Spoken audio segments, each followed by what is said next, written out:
Masih bersama saya Budiman Tanurjo di satu meja The Forum. Miftah Sabri. Pak Prabowo selalu mengkritik kubu Pak Jokowi menyebutkan bahwa infrastruktur itu untuk rakyat, bukan rakyat untuk infrastruktur. Sebetulnya apa maksudnya? Pertama, infrastruktur yang dibangun tentu harus kita berdikari. Sekarang ini genjot membangun infrastruktur, tapi ternyata Mas ini fakta ya, bajanya impor dari Cina. Oke. Semennya kita impor juga dari Cina. Padahal kita punya baja sendiri dari Krakatau Steel. Cukup. Yang kedua, Cukup. Yang kedua tadi yang saya sampaikan bahwa soal pelibatan swasta yang lebih banyak dan tidak negaranya hanya sebagai regulasi. Karena kalau terlibat terlampau jauh BUMN kita dipaksa untuk mengerjakan infrastruktur, nanti akan bercampur keuangan APBN ketika si BUMN ini tidak sanggup membiayainya, perlu penyertaan modal negara, itu APBN terlibat. Yang ketiga, memang ada dua jenis infrastruktur nih Mas. Infrastruktur yang bersifat komersial seperti tol, ada infrastruktur dasar, jalan perhubungan antar desa, jalan penghubungan antar kecamatan. Nah inilah yang disebut Pak Prabowo, rakyat, infrastruktur untuk rakyat, bukan rakyat untuk infrastruktur. Karena kalau dengan infrastruktur komersial kan rakyat masih harus membayar, kira seperti itu. Oke, Bung Joni. Jadi problemnya adalah banyak pembangunan infrastruktur yang melibatkan BUMN dan menegasikan swasta. Gimana sebetulnya?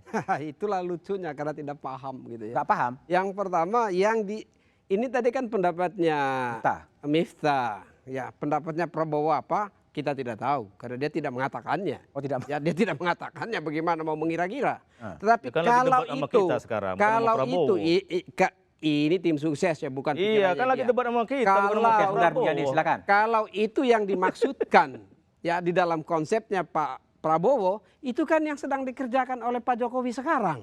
Tinggal dilanjutkan. Infrastruktur desa. Jadi ada beberapa jenis, misalnya di sektor transportasi ya. Di sektor transportasi infrastruktur fisik misalnya. Dia ngomong jalan. Jalan ada kategorinya. Jalan yang sifatnya komersial itu sektor privat. Silakan swasta.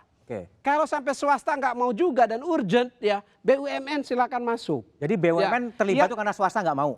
Karena dia tidak mau. Ya, lalu untuk proyek-proyek negara ya yang dibiayai oleh APBN misalnya ya. Pada saat ini harus melalui proses tender jalan negara yang menghubungkan antar provinsi misalnya. Ya di tender di sana. Kalau swastanya kalah, BUMN-nya menang, ya silakan BUMN-nya bekerja atau dalam konsorsium ya. Yang ketiga jalan provinsi.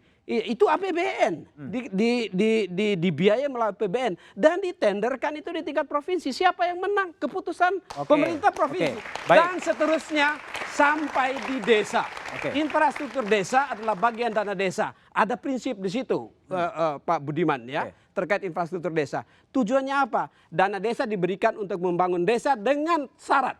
Yang pertama ya, sumber dayanya harus dari desa yang bersangkutan, bukan desa Tibatan rakyat. Yang kedua, materialnya sedapat mungkin dari desa yang bersangkutan, bukan tetangga. Ya, perencanaan dan seterusnya implementasi dari desa yang bersangkutan. Jangan berpikir jalan desa dibangun pakai bulldozer. Ini mengimajinasikan desa oleh orang kota yang tidak tahu desa. Oke, baik, Bung Yandri.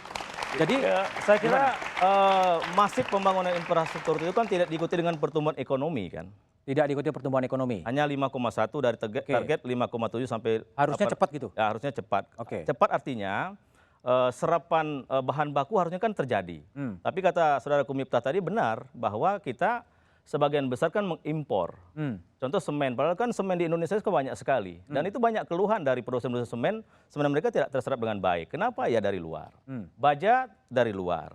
Nah kemudian pelibatan swasta kurang. Nah jadi kalau misalkan Pak Prabowo ditakdirkan menjadi presiden, kita tetap akan membangun republik ini. Tapi mungkin konsepnya yang berbeda. Kalau misalkan kita membangun tol, ya semennya dari Indonesia. Cukup? Ya cukup, insya Allah cukup. Bajanya juga Besinya dari Indonesia. Itu bedanya dengan Pak Jokowi. Bedanya itu. Nah, kemudian kita juga mempraktikkan bagaimana infrastruktur dasar di masyarakat. Saya bilang tadi air bersih.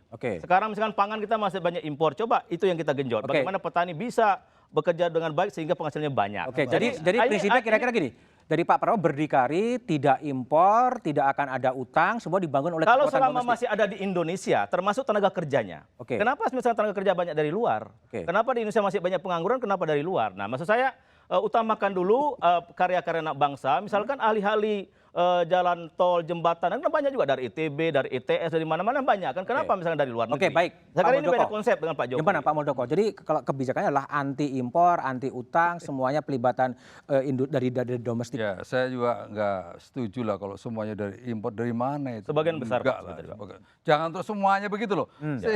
Sebagian besar Pak Muldoko. Ini semuanya masyarakat Indonesia mendengarin gitu loh. Enggak sebagian besar saya bukan semuanya. Sebagian besar juga nggak betul juga karena nggak ada datanya. Oh, tidak tahu benar. juga. Ada Asal datanya. klaim saja. Ada datanya, ada datanya. Ya mana datanya? Sebentar, Ada sebentar, datanya. sebentar. Kasih kesempatan Pak Muldoko. Ini Indonesia kurang Klaim baca, saja. makanya nggak tahu data. Sebentar, Bu Yanti, Asal Pak Muldoko. klaim aja. Mungkin banyak yang belum terinformasi ya bahwa dengan besarnya dana desa ya, pertama itu 27 triliun, setelah itu 40,7, berikutnya 60, sekarang ini 2019 itu 73 triliun. Oke. Oke. Itu untuk apa sebenarnya? Itu semuanya untuk infrastruktur yang ada di daerah. Yang tadi saya sebutkan bisa untuk jamban, bisa untuk puskesmas, bisa untuk jalan-jalan di desa. Itu luar biasa pengaruhnya. Untuk siapa itu? Untuk rakyat. Oleh siapa? Oleh rakyat. Itu loh. Jadi Tapi ada jangan anggapan- terus seolah-olah rakyat nggak dilibatkan. Tadi juga nggak setuju, saya nggak ada lah tenaga kerja asing yang ikut jalan-jalan tol. Mungkin kita bisa bangun di Filipina, di Bangkok, kita yang bangun kok. Oke. Yang ada itu di perusahaan-perusahaan oleh investor luar ya untuk pembangunan nikel, pembangunan apa itu alumina ya. Saya datang sendiri, saya tanya kepada teman saya, ngapain sih mesti datangin orang luar? Ini Pak Nilat nih, ini tower 1 ini kalau dibangun oleh orang Indonesia 3 bulan belum tentu selesai karena belum pengalaman. Ini dibangun oleh mereka hanya cukup 3 minggu selesai. Bagi orang investor yang dipikirkan kah tidak terlalu rugi kan begitu. Dan ada anggota kita masyarakat Indonesia yang belajar, ada TOT di situ, ada transfer of technology. Jadi tolong ini harus dipisahkan berbicaranya. Jangan sampai masyarakat itu nanti melihat sisinya itu sisi negatif melulu, apa yang salah melulu karena komentar-komentar yang nggak benar begitu loh. Itu saya pikir perlu diluruskan. Oke, gitu, ya. tapi kalau tanggap dari Bung Miftah atau Bung Yeni mengatakan sebaiknya semen dari industri sendiri, baja dari sendiri, nggak usah impor lah. Mungkin nggak sih Pak Muldoko? Saya pikir ada baja-baja tertentu yang mungkin masih diimpor ya. Tapi saya pikir kalau semua ada di dalam negeri, pastinya semuanya tersiapkan di dalam negeri. Memang ada keluhan ya, ada keluhan baja kita kurang bersaing dengan luar. Ada keluhan yang datang ke tempat saya ya. Tapi kita sedang mencari skemanya. Seperti kemarin keluhan, Pak, keramik kita ini nggak bisa bersaing dengan barang dari China. Apa yang kita lakukan dari KSP? Ya, kita menyarankan kepada Presiden untuk melakukan safeguard karena upaya untuk menurunkan gas sulit. Akhirnya menentukan ada safeguard.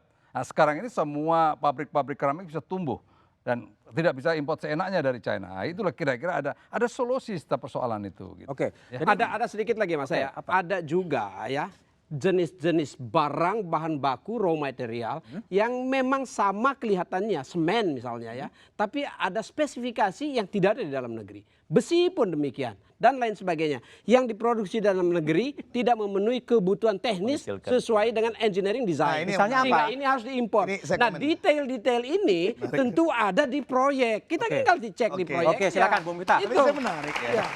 Menarik eksperimen dari Bang Joni Plate ini. Besi, Mas. Semen. Ini industri Nasional. 3.0, 2.0, udah selesai. Nggak ada lah Indonesia yang nggak bisa bikin semen. Itu semen Padang direksinya ngeluh sama saya, Mas. Produksinya mau bersaing dengan semen dari Cina. Pembangunan infrastruktur di Indonesia Timur. Teman-teman kita pengusaha semen lokal bersaing. Semen itu industri yang udah selesai. Dan ini kan mengecilkan kemampuan saya bangsa tidak sendiri. mengecilkan. Yang saya untuk- sampaikan Ya, yang Abang spesifikasi, sampaikan you tadi salah. kan itu. Ya, Saya kita tidak bikin mengecilkan. spesifikasi yang Yang ada. saya sampaikan Biar selesai. Kita perbedaan bikin. spesifikasi. Dan saya yakin dan percaya Tidak teman-teman mengecilkan. saya yang engineer muda-muda banyak bisa membuat baja yang bisa ya support dan negara. Oke. Jangan kita berargumen ya speknya nggak ada di Indonesia, dibikin ada. Dan baja semen ini industri yang udah selesai, Mas Budiman. Oke, Nggak baik. ada teknik Bung tinggi Joni, banget. silakan. Jadi begini, sangat setuju kalau bisa dilakukan semuanya di sini. Nggak ada masalah itu. Tapi kalau belum tersedia, kita membutuhkan untuk segera diadakan. Jadi kita punya kebutuhan jangka pendek yang harus dipenuhi. Dan kita harus sebagai pemimpin ya harus punya visi jangka panjangnya. Jangan dicampur aduk. Semuanya harus diselesaikan sekarang. Kalau tidak tersedia, Bagaimana? Tapi Senen Padang tadi katanya nggak terserap. Nah ini salah satu contoh, semen Padang sekalipun. Untuk misalnya platform-platform yang di onshore, yang offshore, belum tentu semen Padang bisa. Belum tentu, ada spesifikasi tertentu. Nah hal-hal seperti begini yang sangat teknis tidak bisa diangkat dan digeneralisir. Kita harus melihat kebutuhan real untuk pemenuhan kebutuhan jangka pendek yang harus tersedia sekarang. Dan roadmap-nya, peta jalannya untuk apa? Untuk security, ya ketahanan di dalam negeri kita. Saya nggak melihatnya itu begitu, silakan. Itu disitulah yang ingin dilihat. Mana sih visinya calon presiden? Oke, Sampai hari ini baik. saya Ini nggak berdalih. lihat visinya. Silakan. Ini Itu. Visinya apa? Enggak, ini enggak begini. Ya. Teknologi baja, teknologi semen ini udah selesai. Udah selesai. Sakit itu bukan teknologi yang high-tech amat. Oke. Sebenarnya di balik itu semua apa? Ini ada pembangunan. Investasinya dari negara X. Negara X ini dalam klausulnya mewajibkan bajanya, semennya dari negara dia. Oke. Itu sebenarnya. Jadi kalau Itu Prabowo, perbedaan kita. Bung Miftah, kalau Prabowo jadi, sebenarnya strategi infrastruktur apa yang mau dibangun? Sebenarnya udah pernah, maksud saya gini loh, memang ada yang eksesif ya. Apa? Tiongkok ini eksesif. Dia kalau terlibat begitu jauh dalam pengadaan barangnya, materialnya, tenaga kerjanya level bawah. Siapa yang Tapi kita terlibat? dulu pernah bekerja sama dengan Jepang misalnya. Kalau Jepang itu terlibat investasi di Indonesia, Fitra mungkin bisa jelaskan. Dia itu yang konsultan-konsultan tingkat tingginya aja. Tapi kalau nggak sampai kepada tukang masaknya, buru-buru rendahnya, Oke. ini bahkan di tempat smelter. Oke, jadi kalau gini, kalau Pak Jokowi sudah bangun infrastruktur jalan tol, bendungan, lapangan terbang, bandara dan lain sebagainya, kalau Prabowo apa yang mau dikerjakan kalau dalam konteksnya adalah pembangunan infrastruktur? Saya pikir infrastrukturnya tetap dilanjutkan, caranya yang berbeda. Apa yang dilanjutkan infrastruktur apa? Pembangun apa yang lebih spesifik? Ya caranya tadi Mas, pelibatan swasta. Pelibatan swasta. Kedua, kemandirian bangsa. Oke. Kalau ada baja kita dan Iya. baja kita ada. Termasuk tenaga kerja.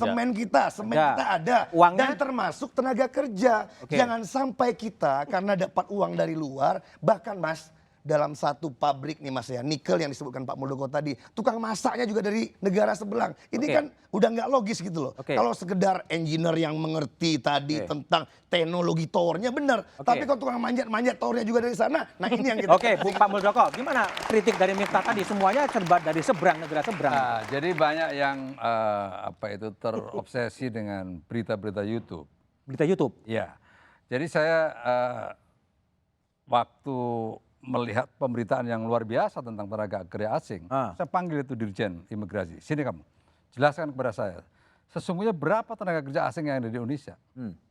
Tenaga kerja asing kita itu 80.000. 80.000. Yang dari China itu hanya 24.000. Oke. Itu pun in out dia. Begitu proyeknya selesai, dia pasti keluar dari situ kembali. Jadi tidak seperti yang digambarkan semuanya dari China, ada jutaan China, ada lagi yang menggambarkan bersenjata atau ini kadang-kadang kita sudah logikanya sudah hilang. Jadi yang ingin saya klarifikasi adalah itu saya bertanggung jawabkan itu. Ya. Saya mantan Panglima TNI, maksud kedaulatan saya pertaruhkan? Enggak lah. Ya, saya penjaga terdepan ini di KSP. Tapi kalau jumlahnya 24.000 lebih lah yang dari Cina itu ya. Karena kalau Pak Muldoko tidak cukup memanggil dirjen, coba ke Morowali sana atau beberapa spot Data lebih dari 24.000 dari mana Bung Yandri? Enggak, artinya kan tadi saya ketemu sama teman saya di sana, itu lebih dari sekian. Teman saya itu siapa? Ya ada, nggak mungkin saya ungkapkan di Orang sini. Morowali sana? Iya, jadi ini kalau berdasarkan fakta di atas kertas ya begini kata Pak Prabowo. Bukan. Ada silakan, laporan yang Bukan, bagus-bagus ini terus. kita bertanya kepada orang yang sedang memegang otoritas. Nggak gini, Dirjen Pak. Imigrasi loh Pak ini. Nggak, coba Yang Pak kita Muldoko. tanya, Jadi gitu. kita misalkan lihat di Palu ya.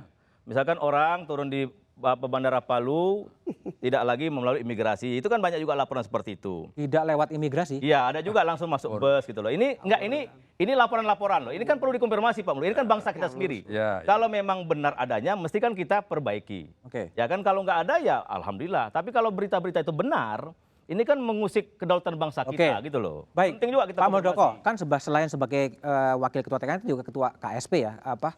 Gimana tadi ungkapan dari Bung Yandri mengatakan ada orang mendarat di Palu tapi tidak lewat imigrasi langsung aja keluar. Bagaimana bisa terjadi kalau Ini itu nggak terjadi? mungkin lah ini. Nggak mungkin. Dulu pernah ada kasus di Cengkareng itu.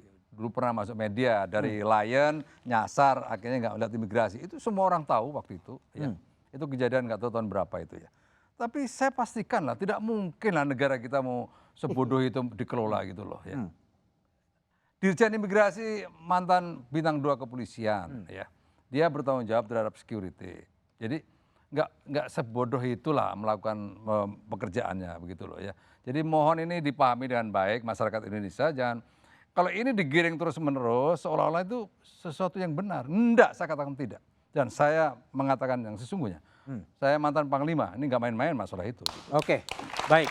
Salah satu isu yang mencuat dalam debat adalah soal penguasaan lahan. Bagaimana sebenarnya duduk soalnya, jawabannya setelah jeda berikut ini.